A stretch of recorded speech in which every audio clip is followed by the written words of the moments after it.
and prompts. My little thingamajigger is not really super tight, so I'm going to look a little bit like I'm drunk, and I'm not. But just the way that this particular piece of equipment works, it'll just kind of look that way. Anyhow, it's good to be with you, whether you're live or on the replay. I am thrilled. We're going to be sharing some poetry today. I'm even going to be reading one of my own poems. That's different. I've not done that. And hey, Ms. M, how are you?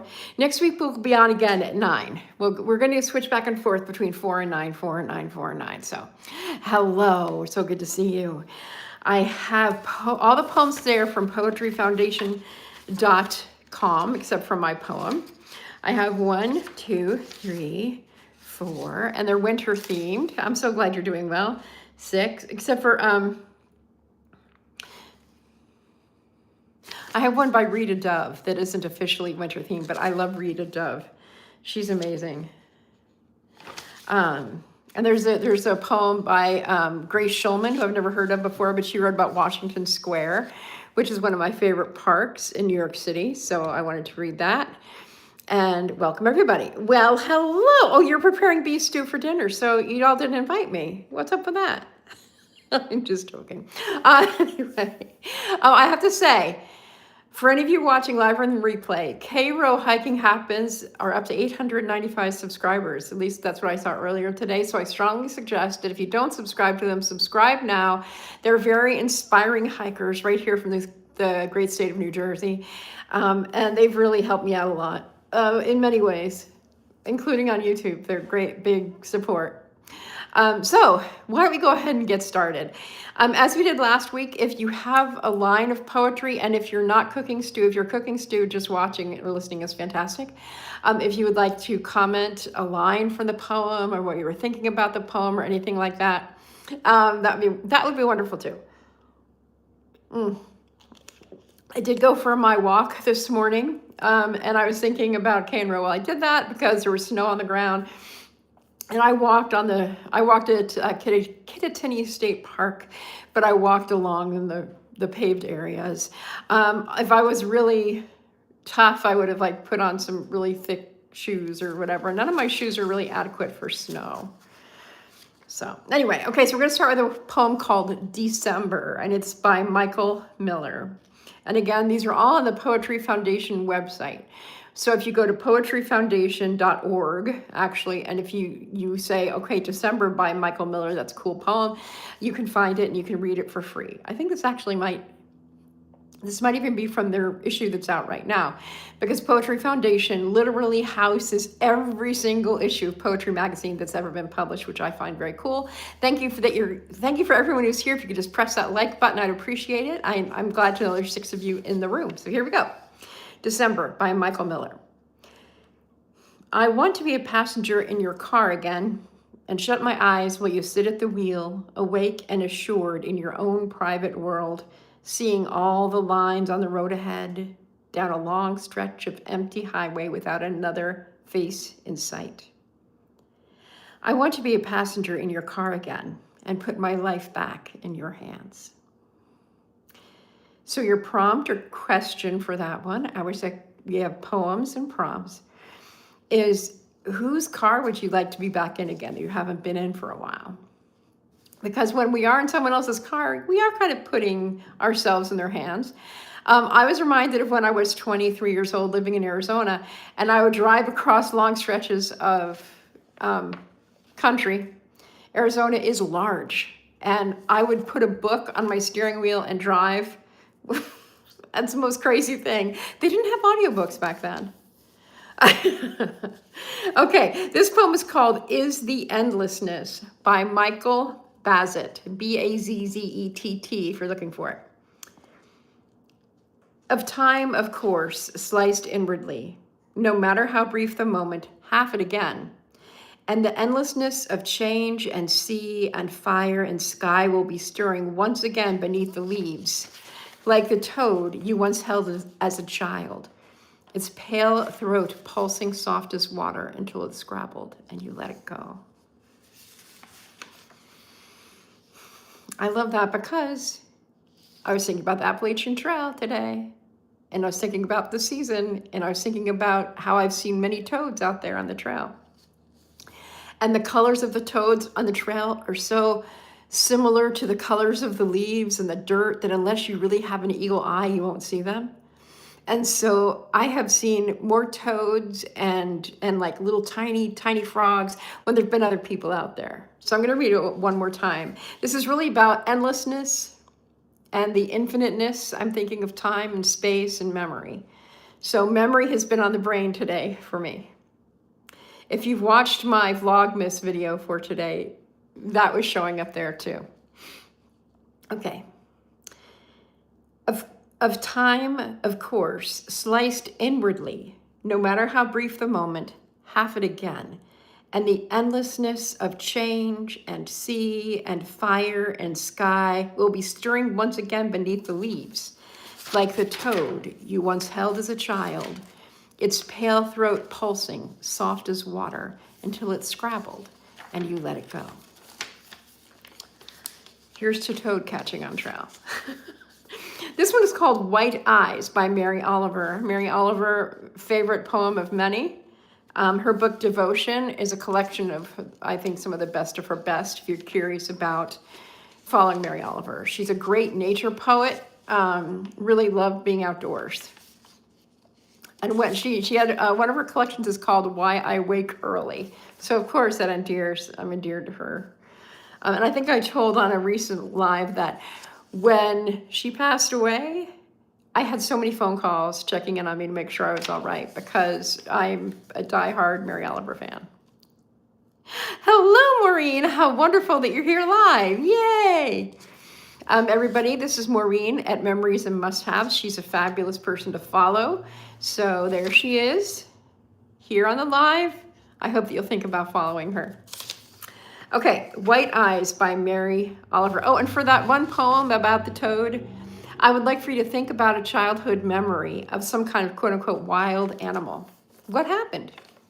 What happened when you came upon a wild animal? Write about that. You're welcome, Maureen. And by the way, Maureen is Memories and Must-Haves. In case you didn't realize, Memories and Must-Haves and Maureen are the same person. That's who I was talking about that you'll want to follow. Okay, so here we go, White Eyes. In winter, all the singing is in the tops of the trees where the winged bird with its white eyes shoves and pushes among the branches. Like any of us, he wants to go to sleep, but he's restless. He has an idea, and slowly it unfolds from under his beating wings as long as he stays awake. But his big, round music, after all, is too breathy to last. So it's over. In the pine crown, he makes his nest. He's done all he can. I don't know the name of this bird. I only imagine his glittering beak tucked in a white wing while the clouds, which he has summoned from the north, which he has taught to be mild and silent, thicken and begin to fall into the world below like stars or the feathers of some unimaginable bird that loves us, that is asleep now and silent, that has turned itself into snow. I'm so glad you love it, Miss M. White Eyes by Mary Oliver. If you look on poetryfoundation.org, you too can read it over and over again. I'm hoping that I'll remember to put links in the description. I can't guarantee that I always remember her, but I'll do my best too. White Eyes by Mary Oliver. I'm not sure, some of us really love the Merlin app because then we can listen to the bird song and figure out what bird is singing that song.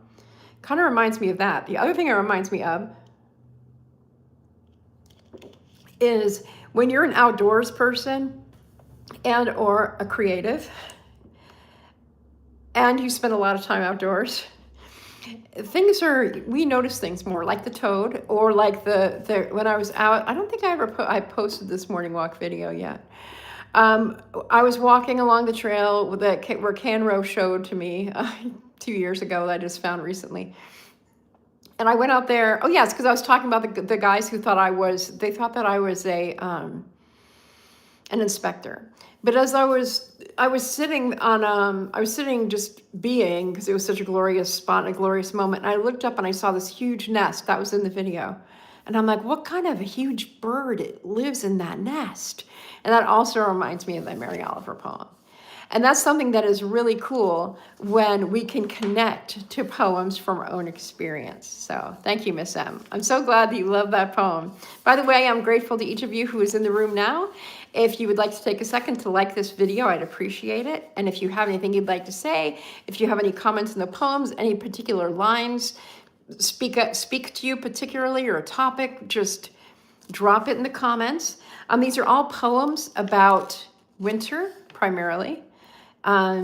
Several of them have been about the outdoors. You know who's picking the poems. This next one is by William Carlos Williams, who is a New Jersey poet. People ran away. Oh no, not that. William Carlos Williams is famous for his book length poem called Patterson. He was a doctor who wrote poetry. So here we go.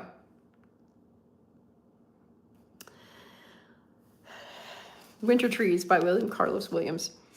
All the complicated details of the attiring and the disattiring are completed. A liquid moon moves gently among the long branches. Thus, having prepared their buds against a sure winter, the wise trees stand sleeping in the cold. I love that. The wise trees stand sleeping in the cold. Oh, man.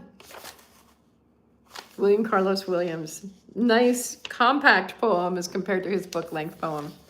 That line, I'll probably be walking around talking about the wise trees sleeping for the rest of the winter. My dad once said to me, oh, I don't like poetry. I don't like poetry. I don't understand it. And I was like, oh, you think you don't understand poetry? So I took that as a dare, and I wrote a sonnet about the train whistles, because when I hear train whistles, I think of my grandfather, his father. And and I wrote the poem, and there was a line about the train whistle, something about hearing, I wish I'd memorized it, hearing my grandfather in the train whistle's call, something like that. And so when he visited his sisters, and they would go out walking, there's a theme, they would go out walking after dinner. And if they heard a train whistle go by, they would each turn to each other and quote that line of poetry that I had written. If you haven't watched the Vlogmas Word Love Edition from today, all of this weaves together. I didn't plan for any of it. And I'm with you, Maureen. I want to sleep in the cold like the wise trees. Me too. Me too. Oh, Kevin, your grandfather was an engineer? Oh, your grandfather was an engineer and the train engineer, because my grandfather was an electrical engineer. A little bit different kind of an engineer. That is so cool. Was he in a New Jersey railroad? My grandfather was the sixth brother, and they were all worked for the railroad, but they had really dangerous jobs like Gandhi dancers.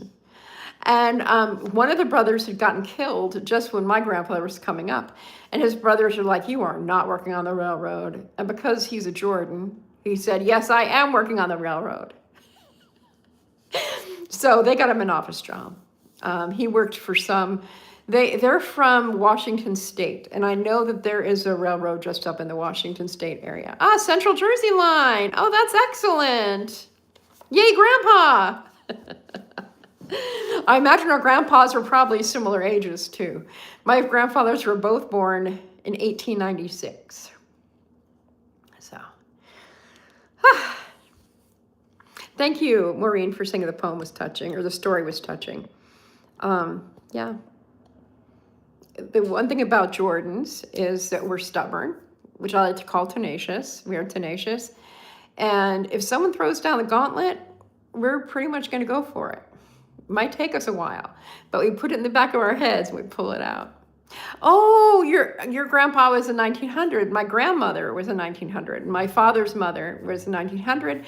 My mother's mother was 1904. So now you can pass the Julie trivia test. Okay, this next, I have 3 more poems. The next one is called Dawn Revisited by Rita Dove. If you haven't ever heard of Rita Dove, she's another amazing poet. I haven't read her as much as I've read Mary Oliver. She's a former poet laureate of the United States. She writes a lot of very relatable, I don't know, they're poems about like being a mother, being a wife, just everyday poems, which I really like. Poems about, these other poems are all about, actually this has a bird in the poem. But there's something so relatable about these poems, so that people who say, I don't like poetry, it's like, you just haven't read the right poems. Your teachers fed you a bunch of stuff that you couldn't relate to, and you couldn't understand the language, and it wasn't fun. To me, these are fun. So, I have no idea what you're saying, Sloppy Tapia, so I don't know. We have Dawn Revisited by Rita Dove. Me too. I love poems too, Miss M. So here we go. Imagine you wake up with a second chance. The blue jay hawks his pretty wares, and the oak still stands, spreading glorious shade. If you don't look back, the future never happens. How good to rise in sunlight in the prodigal smell of biscuits, eggs, and sausage on the grill. The whole sky is yours to ride on, blown open to a blank page. Come on, shake a leg. You'll never know who's down there frying those eggs if you don't get up and see. This reminded me, and this will be your prompt, this reminded me of when you wake up and you smell breakfast. And you're like, oh, someone down there is cooking breakfast. Yeah, read it down, write her down. Write her down, Carol Ann. Oh, yes. If you don't look back, the future never happened. Brilliant, brilliant. But she does a couple of things here that writers in the house take note of. She's giving you very specific stuff that's cooking. She's not saying breakfast is cooking. She's saying the prodigal smell of biscuits, eggs, and sausage on the grill. The whole sky is yours. The prodigal, somebody's coming back. You're being attracted back to breakfast with that smell. Fried eggs. She's not just saying something, she's specific. Fried eggs. For me, scrambled eggs. And she doesn't mention butter. But the smell of butter. I have a special breakfast smell that I love, and that is pancakes, because I made pancakes all the time for my children. One of my children, it was like one of the only things he would eat for a long time. Yes, it comes back as a memory. Yes, exactly. And it's a deep poem, but it doesn't seem deep. It makes you think, but it's relatable. It's not like using really fancy words. It's not using, there are things hidden, but they're not like unreachable. Like anyone. Most of us have woken up and smelled breakfast at some point. I'm thinking about, when you've been away, again, prodigal, if you go away and come back, the memory comes back. Mrs. Elder, who is my spiritual mom in Glen Ridge, she used to set the table at night for breakfast the next day. And she would put out every person's special vitamins were at their spot. I love that. I felt like that was love. Yes, Maureen, a simple, elegant poem. So, yes, okay. Now, I have never read the next poet. Grace Schulman wrote Crossing the Square. Never heard of her. But she talked about, I saw Washington Square Park, and I said, yes. Oh, when you were pregnant with both sons, all you wanted was scrambled eggs. Okay, this is going to sound disgusting, but it's one of my favorite meals. It's like a comfort meal. And my dad used to make this when we went camping, which might be one of the reasons I like it. Because Dad never cooked. Nope, Mom was the cook. Dad never cooked. Kevin, I should have sent Dad to Kevin's school. Because Kevin, hi, yes, it was scheduled, Sally. It's on 4 o'clock on Wednesday, 9 o'clock next Wednesday. So anyway, he would make us scrambled eggs with hot dogs. But they weren't scrambled eggs. They were called funny eggs.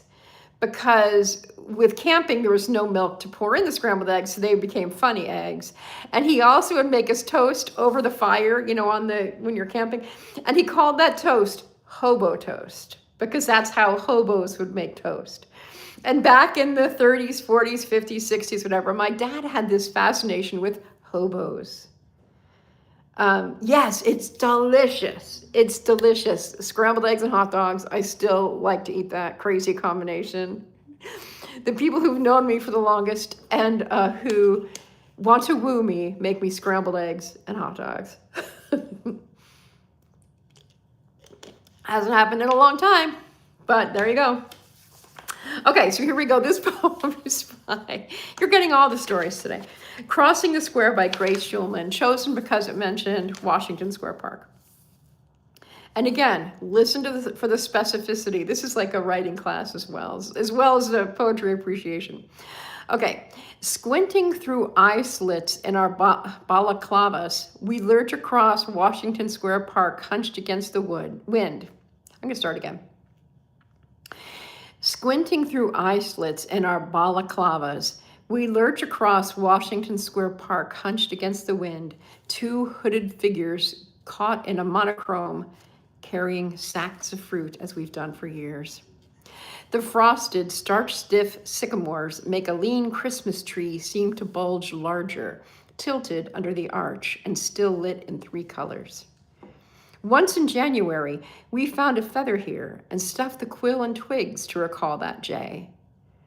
The musical fountain is here, its water gone, a limestone circle now, though rap succeeds the bluegrass strains we've played in it. Though rap succeeds the bluegrass strains we've played in it, new praise evokes old sounds.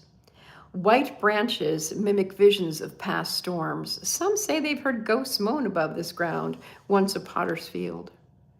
No 2 stones are the same, of course. The drums, the tawny pears we hold are old masks for new things. Still, in a world where fretted houses with facades are leveled for condominiums, not much has altered here. At least it's faithful to imagined views. And after all, we know the sycamore will screen the sky in a receding wind. Now, trekking home through grits that's mounting higher, faces upturned to test this whirling snow in new masks, we whistle to make breath clouds form and disappear, and form again.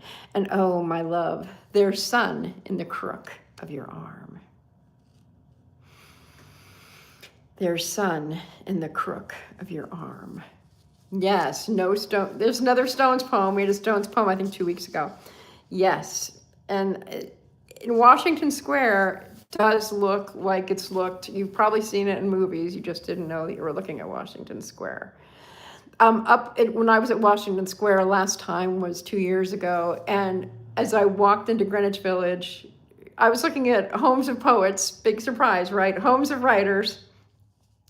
Amongst them were Mark Twain's Edgar Allan Poe. I was trying to think of this one poet who I know, early 20th century poet. Her name will come to me later, I'm sure. Anyway, I bumped into a man playing a stand-up cello, and he was busking, which means he was playing his music for, for tips or whatever.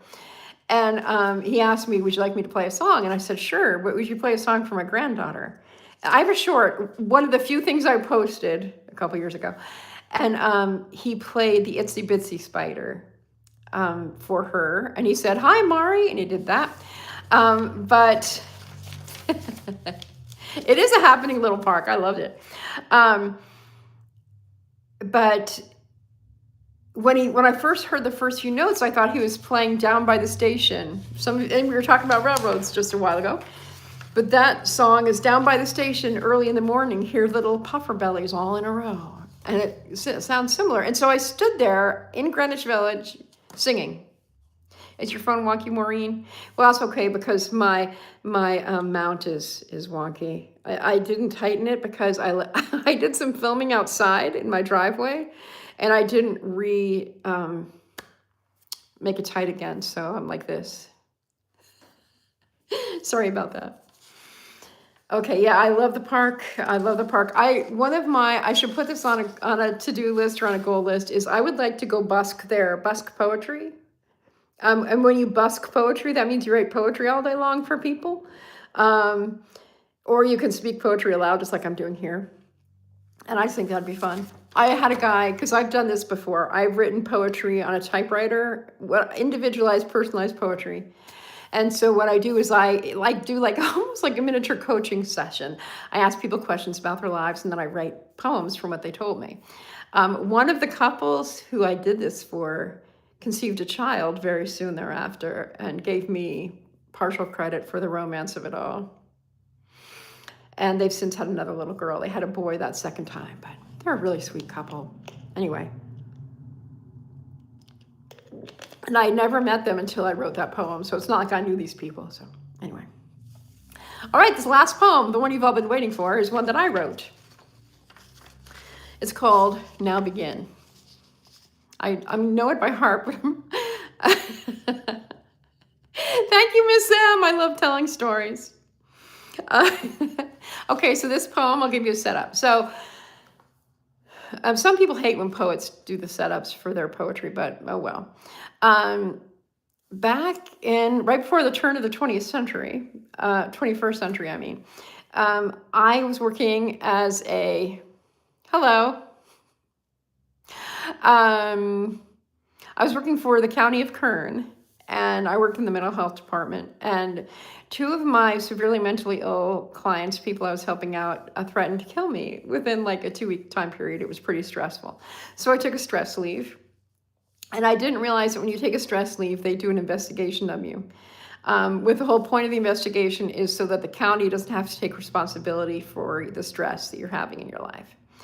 And it was the investigation they did was more nerve-wracking than the stress leave itself. It was really not a pleasant situation. But I went to see the psychiatrist in Los Angeles. And so I went to the psychiatrist in Los Angeles. For some of you, probably think that's strange, a strange concept. If you get it, you get it. But after I had my appointment with a psychiatrist, I never knew so many people were on stress leaves and workman's comp for stress until that day. But they do a battery of tests. You had filled out all this paperwork, and I submitted a big chunk of story to him. And he looked at me when I walked in. He said, "You like to write, don't you?" And I said, "Yes, I do." And then he went about interviewing me, and I told him how, I was clearly frightened about these people threatening my life, and that they had methods and means to do that. One of the guys talked himself off of psych wards, and his threat was very specific about what he was going to do. And I had little children at the time. And so once I got done with a session with him, it felt really liberating because I was a lot healthier at that point. It was like 3 months in. And I went and I looked out over the Pacific Ocean, because it was in Santa Monica. I looked out over the ocean, and this poem came out. I, of course, was carrying pencil and paper, and here we go.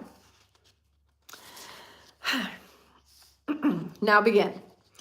Take away the degrees, titles, and accomplishments.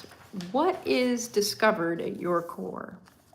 What is your unique, special spark you've buried deep, neglected, and chosen to ignore? Seeking to please whomever, drowning out the pure longings of your heart. Struggling, freezing, suffocating, until finally you choose to start. Whispers from the spirit, soul song from deep within. After dancing, stranger among strangers, claim it, your life. Now begin. And after that poem got written, within a couple of weeks, the strangest thing happened in that the psychiatrist found that I was indeed on stress leave because of the job and because of the circumstances. And when it was time for me to go back to work, I decided not to go back to work. I really took this claim it, your life now begins seriously. And that is when I started to live a much less conventional life. And yeah, lots of things have happened since then. And it was one of the best yet unusual choices that I've ever made. I don't regret it for the most part. Anyway, thank you so much. And also the fact that it rhymes. I don't usually write rhyming poetry, but that poem, it wasn't written by me per se, but it's one of those circumstances that sometimes happen. Claim it, your life now begin. So, anyway, thank you all so much for being here. We've been here for half an hour, which is like always, it goes bigger and wider than I ever expected. Thank you, Maureen. Let's see, anything else? I will be going live Monday at noon, as usual, with intentions, gratitudes, and intentions. I am doing Vlogmas, so I'm creating a lot of videos. And I have special guest stars, which is really fun. Collaborating is a new thing that I do. I'm so glad, Miss M. I'm so glad. If you ever have any idea for a theme of poems, because like last week I had a book, this time I could search for along the theme. I'm happy to look up poems upon certain themes or particular poets if you like them. I'd be happy to look them up and share with you too. So. Poetry nerd. Thank you again. Thank you for hanging out with me while you're cooking, while you're cleaning. Thank you, Kevin. They are fun. I'm really having a good time. And I'm really happy that I'm going to make tomorrow's video today mostly. So you have a great night too. I have a hair appointment early in the morning, so I need it, clearly. So we'll see you all around next Monday for a live. Tomorrow you'll see another video and there'll be another short. So I appreciate you guys watching. You never have to feel compelled to watch all my stuff, really. Okay, bye everybody. Take good care. Bye.